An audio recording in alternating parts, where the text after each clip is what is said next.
Imagine this. It's a warm Sunday evening, August 10th, 2025, in Washington, D.C.'s U Street area. A man, Sean Charles Dunn, is walking along holding a Subway sandwich. Pretty normal scene, right? Seems like it, yeah. But then things take a sharp turn. Dunn allegedly throws that sandwich at a U.S. Customs and Border Protection agent, a CBP agent. Throws the sandwich. Yeah, and apparently not just casually tossed it. Reports say he hurled it, shouting obscenities, calling officers fascists. Wow. Well, And this wasn't just some weird one-off event that disappeared. It was caught on video, went viral almost instantly, thousands of views, Reddit upvotes, the whole thing. right, typical viral moment these days. Exactly. But then, just 3 days later, August 13th, things get really serious. Dunn gets charged with felony assault on a law enforcement officer. A felony for a sandwich. A felony. U.S. Attorney Janine Tiro announced it, and she gave this really stern public warning about assaulting officers. Now, context here is important. This sandwich assault happened right in the middle of President Trump's crime crackdown initiative in D.C. Ah, right. That involved federalizing the D.C. police, bringing in federal agents, National Guard. Precisely. And some people actually saw Dunn's act as like a form of resistance to that whole federal presence. Interesting perspective. So it raises a big question. What makes throwing a sandwich a serious federal crime? And maybe more importantly, what does this whole bizarre incident tell us about the challenges law enforcement faces today? It's a fantastic question, and it's exactly what we want to dig into. We're going to unpack the actual federal law that protects these officers. Then we'll explore how acts that seem, well, minor on the surface can lead to really major penalties. Okay. And then we'll shift gears a bit and look at a pretty revealing report that found some surprising problems with how these assaults are even tracked and prevented within the agencies themselves. Sounds like there's a lot more to this than just a flying sandwich. Definitely. Way more. Okay, so to understand how a sandwich becomes a potential felony, we need to start with the law itself, right? This 18 U.S. Code Section 111, the federal shield you called it. Exactly. That's the foundation. Section 111, it's a really powerful law. It basically makes it a crime to, and this is key, forcibly assault, resist, oppose, impede, intimidate, or interfere with specific federal personnel while they're doing their jobs. Forcibly. That seems like an important word there. It is. And what often surprises people is this protection isn't just for current officers. It can even cover former officers if the assault is linked back to their official duties. Huh. Didn't know that. Yeah, it sends a clear message. Messing with federal operations, or those carrying them out, has serious consequences. And you mentioned this one law actually breaks down assault into 3 different levels with different penalties. That's right. It's not just one blanket charge. There are nuances. 3 distinct levels. Okay, walk us through them. What's the first level? The first is simple assault. This one's a misdemeanor. And here's the critical part, the thing people often miss. It doesn't require physical contact. No contact needed, really. Yeah. Nope.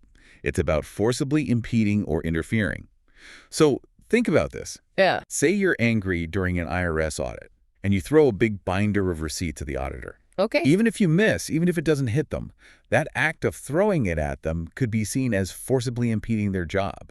That's simple assault. Just the act of trying to interfere. Exactly. And the penalty isn't trivial.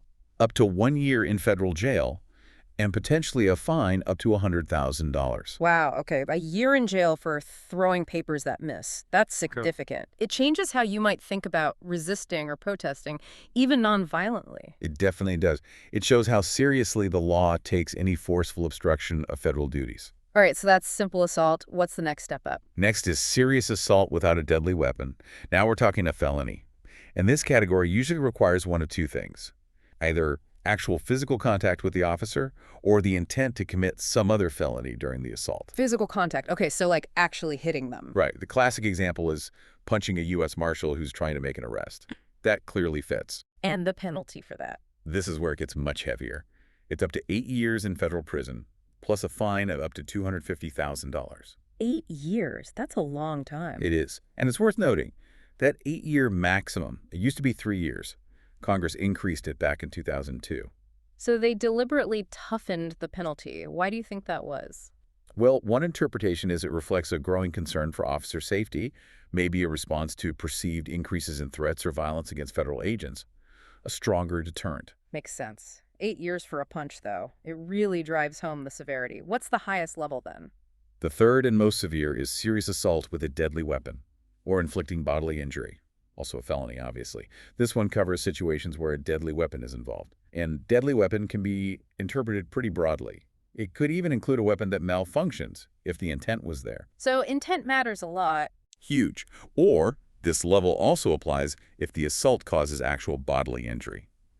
That means something more than just fleeting pain. Think a concussion, broken bone, cuts needing stitches, that kind of thing. Okay, so examples. Shooting at an ATF agent during a raid, even if you miss, or punching an ICE agent hard enough to give him a concussion, both would likely fall under this most serious category. And the penalty here must be even higher. Much higher. Up to 20 years in federal prison, again, plus a potential $250,000 fine. 20 years. Wow. And like the previous level, this maximum was also increased significantly in 2002. It used to be 10 years. Doubled. That sends an even stronger message. Absolutely. A very strong message about protecting federal officers from serious harm. Now, you mentioned the law protects people designated in Section 1114. Who exactly are we talking about? Is it just the high-profile agencies like FBI, Marshals? Well, it's much, much broader than that. Yes, Yeah. FBI agents, U.S. Marshals, Border Patrol, ATF, ICE agents, they're all covered. But it also includes IRS employees, even, postal service workers, delivering mail or working in post offices. Postal workers. Yeah. And it even extends to current and retired federal judges. It's designed to give wide-ranging protection to basically anyone carrying out federal duties. That's incredibly broad. Okay, so knowing all that, let's circle back to Sean Dunn and the sandwich. How does this legal framework apply there? Right. So Dunn's alleged act forcefully throwing the sandwich at the CBP agent. The key factor, based on reports, is that the sandwich made contact. It hit the agent. Ah, the physical contact, that's the trigger. Exactly. That physical contact pushes it beyond simple assault, which doesn't require contact. Because contact occurred, it opens the door to the more serious charge. Even though it was, well, a sandwich, not exactly a gun or a knife. Correct. The sandwich itself clearly isn't a deadly weapon.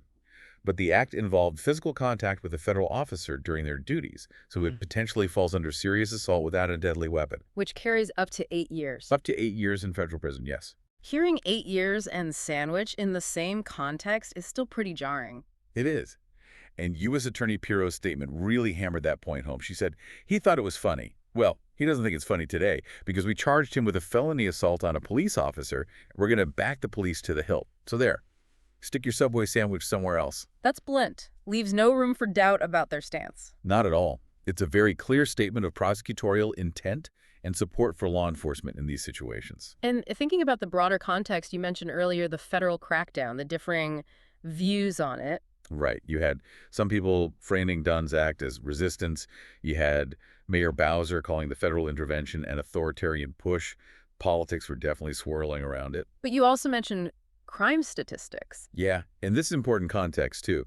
According to DOJ and D.C. police data, violent crime in D.C. had actually dropped significantly, 35% in 2024, and another 26% in the first part of 2025 leading up to this. So crime was going down despite the political rhetoric? The data suggests so.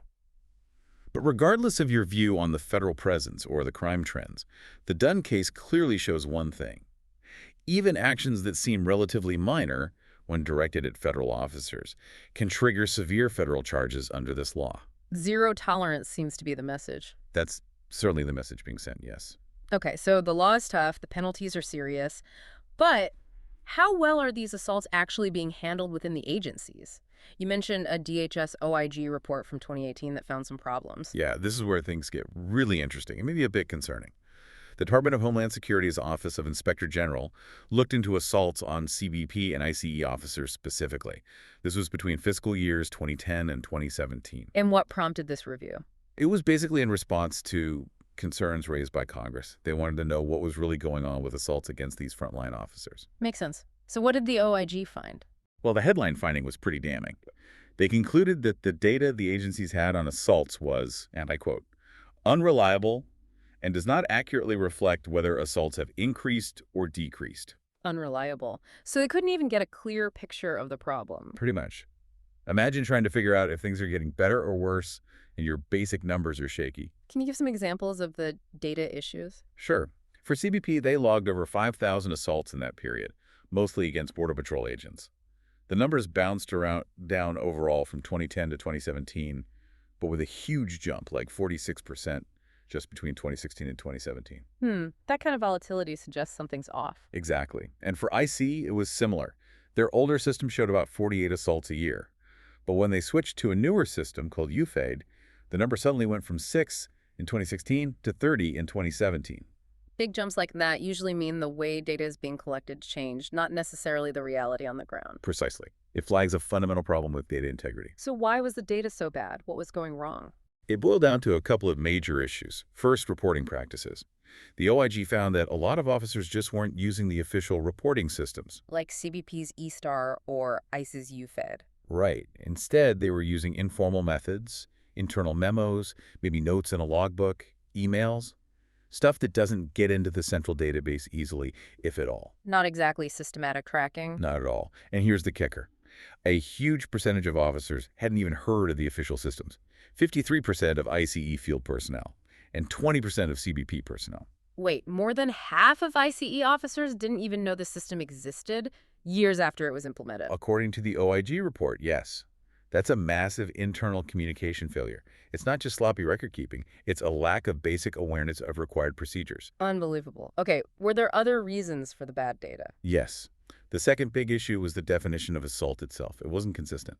Well, CBP's definition included something called assault of resistance, but the OIG found that nearly half, 43% of CBP officers said they wouldn't report things like pushes or shoves if they just saw it as someone resisting arrest, not a deliberate assault. So subjective interpretation was messing up the numbers. Big time.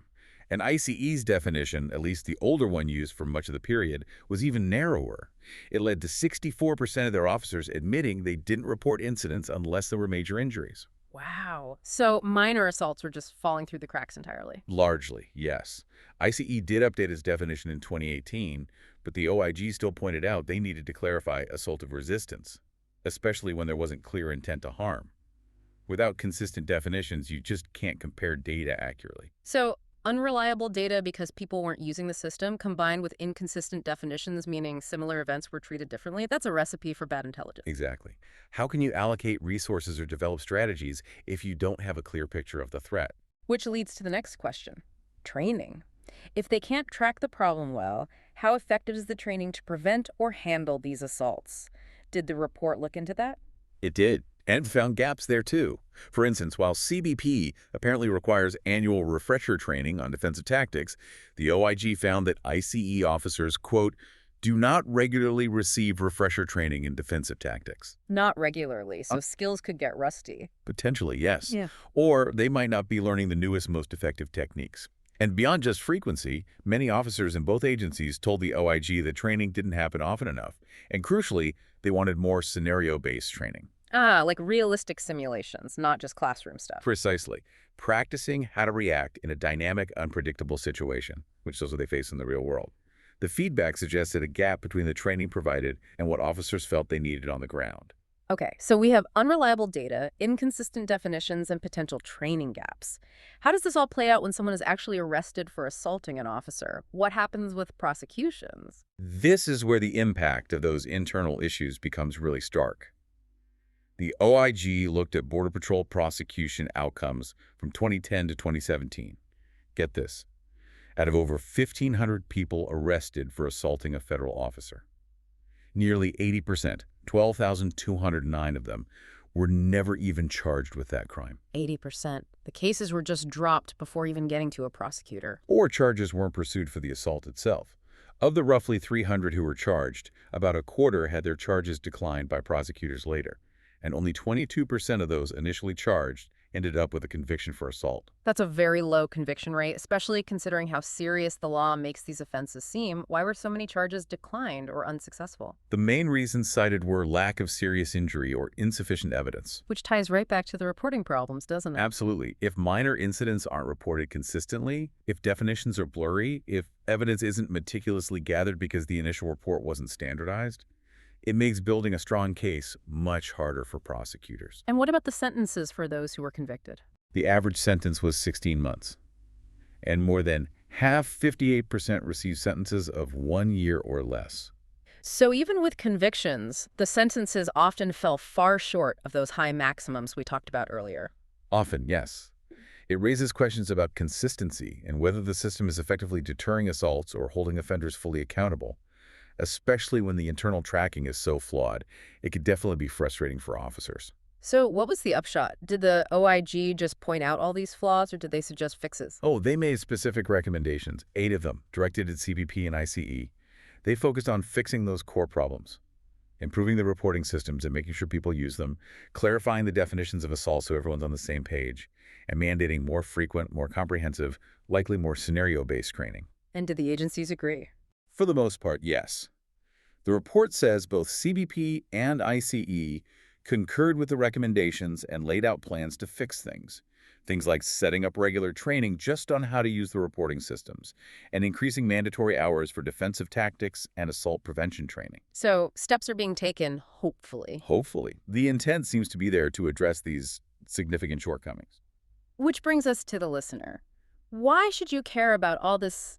The data problems, the training gaps, the prosecution rates within DHS, it might sound like bureaucratic infighting. But it connects to a much bigger picture, really. It's about the fundamental safety and effectiveness of the people tasked with enforcing federal law, whether it's at the border, internal immigration enforcement, or elsewhere. Protecting those who protect us depends, first and foremost, on understanding the risks they face. That means having accurate data. It means having consistent standards. It means providing effective training. Right. If you don't know how often officers are being assaulted, or in what ways, how can you possibly make sure they have the right equipment, the right training, the right support? It's about ensuring accountability, both for those who assault officers and for the agencies responsible for their safety. It's about making sure taxpayer money spent on training and reporting systems is actually effective. Without that clear picture, resources might be misallocated, officers could be put at unnecessary risk, and the whole system suffers. Precisely. So, we started with a sandwich potentially leading to a felony charge, a stark reminder of how seriously the law treats assaults on federal officers, but we end with the realization that the very agencies these officers belong to have struggled significantly just to accurately track and report those assaults, potentially undermining efforts to prevent them and prosecute offenders. It's quite a contrast. It really is. And it leaves us with a final thought for you to ponder. In a time where we talk a lot about federal law enforcement, public safety, and accountability, how do we strike the right balance? How do we ensure the law protects officers effectively while also demanding that the agencies themselves maintain the highest standards of data accuracy and training to keep those officers, and by extension all of us, truly safe?